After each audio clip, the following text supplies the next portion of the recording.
और इसी बीच एक बड़ी खबर भी आपको बता दें कि सीएम योगी को एक बार फिर से धमकी की खबर मिल रही है। सीएम योगी को एक बार फिर से धमकी की खबर मिली है। सोशल मीडिया एक्स पर जान से मारने की धमकी मिली है। सैफ अंसारी नाम के इस शख्स ने उनको जान से मारने की धमकी दी है। मारने की धमकी पुलिस मामले की जांच में जुटी हुई है। आरोपी सैफ मुंबई में कई दिनों से रह रहा है और गोरखपुर का रहने वाला बताया जा रहा है सैफ अंसारी। तो ये बड़ी खबर आ रही है सोशल मीडिया एक्स पर एक बार फिर से मुख्यमंत्री योगी आदित्यनाथ को मारने की। सर, आप बहुत लकी हैं कि आपके बेटे ने हेल्थ इंश्योरेंस और बाकी सारी फॉर्मेलिटीज टाइम से पूरी कर दी है। अब आप घर जा सकते हैं। मेरा बेटा? तो फिर आप?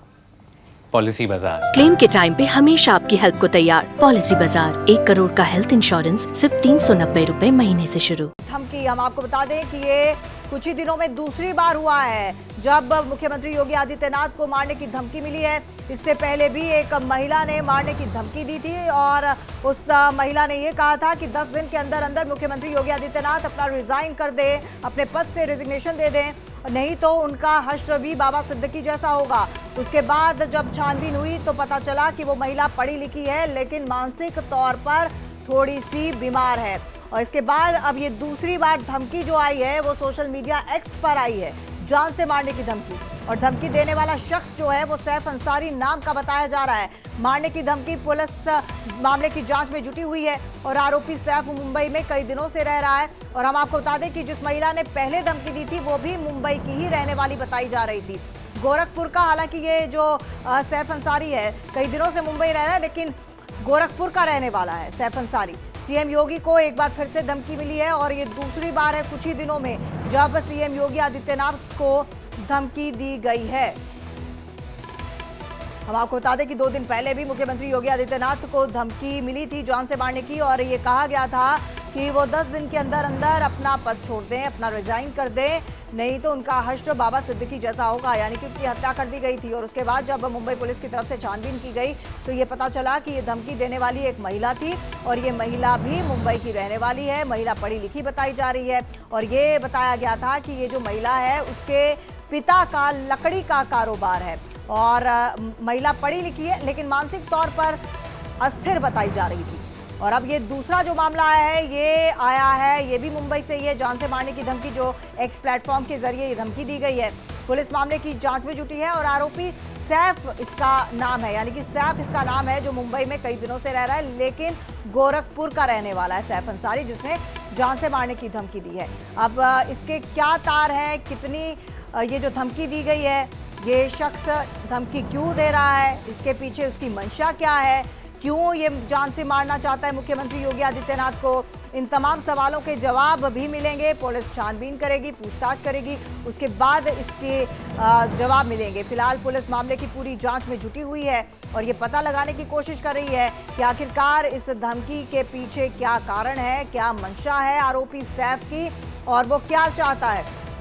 हम आपको बता दें कि महाराष्ट्र में चुनाव है और चुनाव के चलते भी माना यह जा रहा है कि ये भी एंगल जो है वो देने की कोशिश की जा रही है कि चुनाव के चलते भी ऐसा किया जा सकता है।